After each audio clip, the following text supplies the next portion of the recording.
ধনী ছিল। সে রাজার বাগানে কাজ করত, কিন্তু সে অনেক গরিব ছিল। একদিন সকালে সকালে রাজার বাগানে যেতে লাগছিল।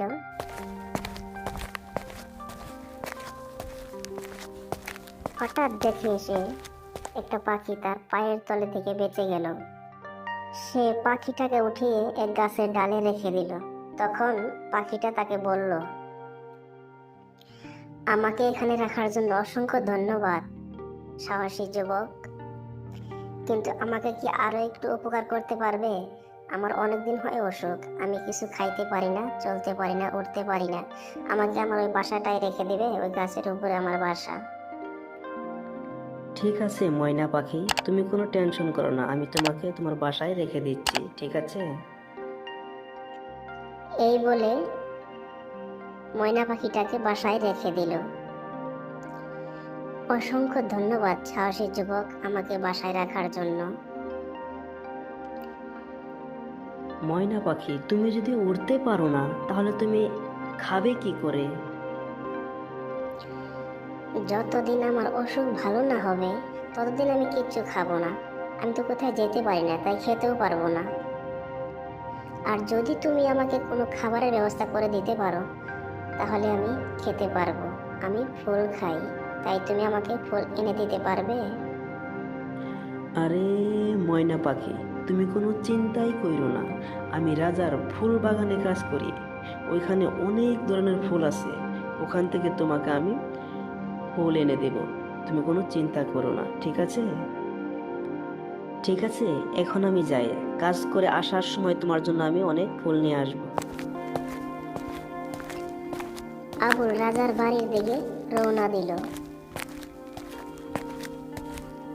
ফুল বাগানে পৌঁছার পরে সেখানে সারা দিন কাজ করলো। কাজ করার পর আসার সময় পাখির জন্য কিছু ফুল নিয়ে আসলো।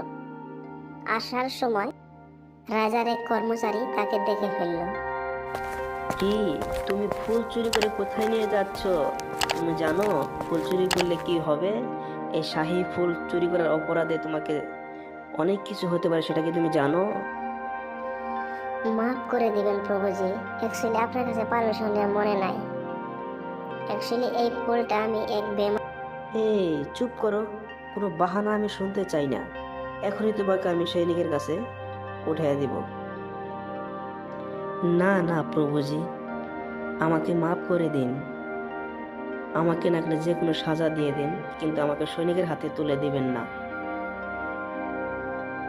একটাই শর্ত আছে, এই শর্ত মানলে আমি কের কাছে কমো না, আর তোমার জীবনটাও বেঁচে যাবে। আমি আপনার সকল কথাই মানতে আছি।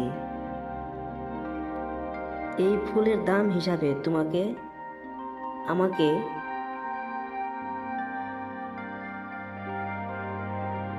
একটা রূপার টাকা দিয়ে দিতে হবে। ঠিক আছে, এই তো নেন টাকা,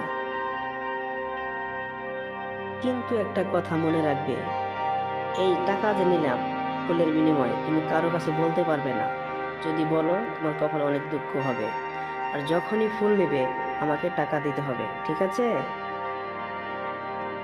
ঠিক আছে প্রভু।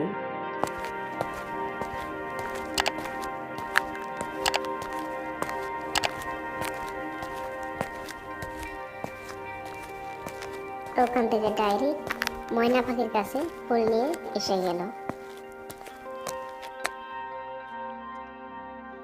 এই তো নেও তোমার ফুল, নিয়ে আসছি আমি, ভালো করে খাও, খেলে তোমার বেমার ভালো হবে। এইভাবে প্রত্যেক দিন রাজার বাগান থেকে ফুল নিয়ে আসত আর প্রভুকে টাকা দিত আর ফুল এনে ময়না পাখিকে দিত।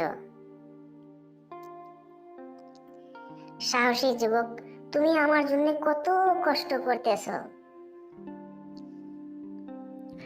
না না, এরকম কিছুই না, তোমাকে উপকার করতে পারলে আমাকে ধন্য মনে করব, তুমি জলদি ঠিক হয়ে যাও, এটাই আমার কামনা। ঠিক আছে, তুমি খেয়ে নিও, এখন আমি যাই, ঠিক আছে? এক এক করে কয়েকদিন চলে গেল।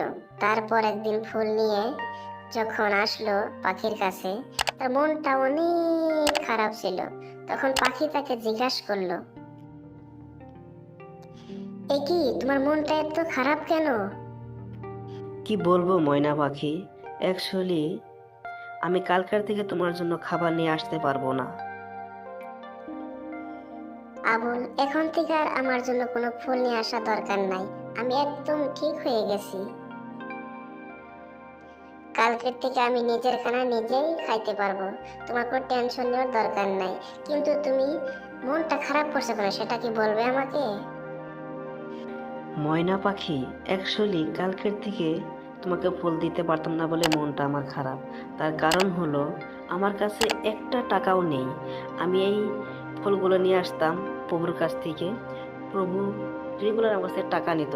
আমার পকেটে এখনো একটা টাকাও নেই, তাই আমি মনটা খারাপ করেছি যে কালকে তোমাকে কি দিয়ে খেলাবো। এই বলে আবুল ময়না পাখিকে সমস্ত ঘটনা খুলে বলে দিল।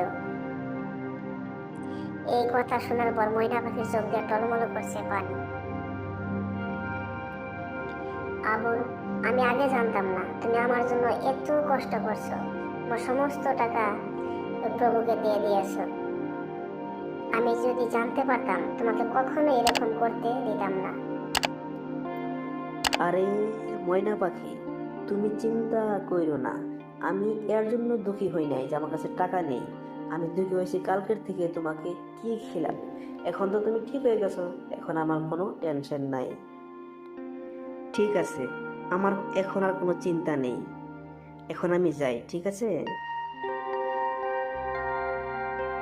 ঠিক আছে, তুমি এখন যাও, কিন্তু প্রত্যেক দিন আমার সাথে দেখা করবে, ঠিক আছে?